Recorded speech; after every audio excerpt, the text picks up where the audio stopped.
Hi guys, welcome back to my channel Renu's Home Cooking. Today's breakfast idli. ఏంటి ఇడ్లీనా bore అనుకుంటున్నారా?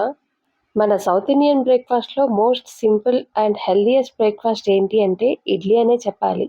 రెగ్యులర్గా తినే ఇడ్లీ కంటే మరింత ఆరోగ్యకరమైన వెర్షనే ఈ మిల్లెట్ ఇడ్లీ.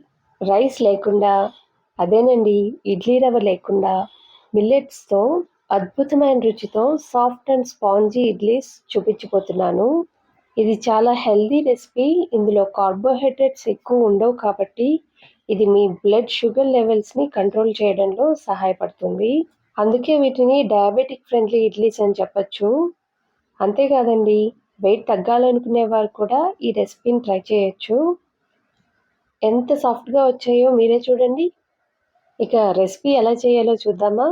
జనరల్గా ఇడ్లీ చేసినట్టే ఒక గ్లాస్ మినపగుండు తీసుకుని నానబెట్టి వెట్ గ్రైండర్ చేస్తున్నాను. ఇక్కడ నేను తీసుకుంటున్నది రెడిక్స్ న్యూట్రిటివ్ వారి మల్టీ మిల్లెట్ రవ్వ. దీని బ్యాక్ సైడ్ ఎలా ఉందో చూద్దాం. రోస్టెడ్ ట్రినిటీ రవ్వ అని ఉంది. అంటే ఇందులో 3 రకాల రవ్వలు కలిసాయి. అవేంటంటే foxtail millet, kodo millet and brown top millet. అంటే కొర్రలు, అరికెలు, ఊదలు. ప్యాకింగ్ మీదే ఇడ్లీ రెసిపీ కూడా ఉందండి, చూస్ చేసుకోవచ్చు. ఇది 100% natural, no colours, no chemicals, no preservatives అని ఉంది. వీళ్ళ ప్రొడక్ట్స్ అన్నీ కూడా బాగుంటాయండి. మీకు కావాలనుకుంటే వాళ్ళ వెబ్సైట్ లింక్ చూపిస్తున్నాను కదా, ఒకసారి చెక్ చేయండి. ఇది కంప్లీట్ గ్లూటెన్ ఫ్రీ ప్రొడక్ట్ అండి. అసలు మిల్లెట్స్లో గ్లూటెన్ అన్నదే ఉండదు. సో గ్లూటెన్ ఎలర్జీ ఉన్నవాళ్ళు ఇలా మిల్లెట్స్తో ఇడ్లీ చేసుకోవచ్చు.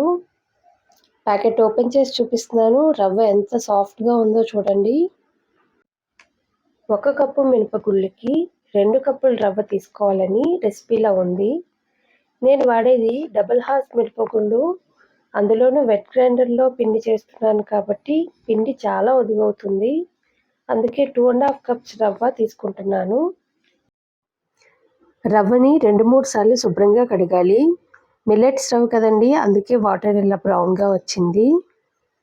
రవ్వ ఎక్కువసేపు నానబెట్టిన అవసరం లేదు, 1 అవర్ ఉంచితే చాలు. వెట్ గ్రైండర్లో ఇడ్లీ పిండి కూడా నలిగిపోయింది, తీసేస్తున్నాను. మిల్లెట్ రవ్వ అంతటిని ఇలా వాటర్ పిండేసి మినప్పిండిలో కలిపేస్తున్నాను. ఇలా పిండి అంతటిని కూడా చేత్తోనే కలుపుతున్నాను. ఇలా చేత్తో కలపడం వల్ల పిండి అంతా కూడా బాగా పులుస్తుంది. ఫెర్మెంటేషన్ కోసమని ఇలా రాత్రంతా బయట వదిలేస్తున్నాను. నెక్స్ట్ డే మార్నింగ్ చూస్తే బాగా పొంగుతుంది. అందుకే నేను 2 గిన్నెల్లో తీసుకున్నాను. చూడండి, నెక్స్ట్ డే మార్నింగ్కి పిండి ఎలా ఉందో. ఎయిర్ బబుల్స్ కనిపిస్తున్నాయి కదా, అంటే బాగా ఫెర్మెంట్ అయ్యింది.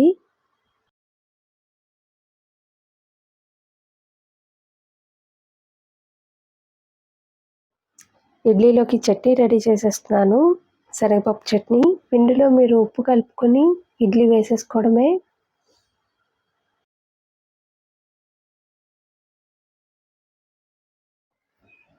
చూడండి ఇడ్లీలు ఎంత బాగా పొంగాయో. నార్మల్ ఇడ్లీ కంటే కొంచెం హార్డ్గా డైజెస్ట్ అవుతుంది. 2-3 తినేసరికి పొట్ట ఫుల్ అయిపోతుంది అనిపిస్తుంది. ఎక్కువ తినలేము, హార్డ్గా డైజెస్ట్ అవుతుంది కాబట్టి కొంచెం తక్కువ తినడమే బెటర్. మీరు ఏదైనా కొత్తగా ట్రై చేస్తున్నారో అనుకుంటే మీ హెల్త్ని దృష్టిలో పెట్టుకుని తినండి. మీకోసం ఇంకా రకరకాల మిల్లెట్స్ రెసిపీస్ అందిస్తాను. మీకు నచ్చితే కనుక లైక్ చేయండి, నా ఛానల్ని సబ్స్క్రైబ్ చేసుకోండి. Thank you for watching.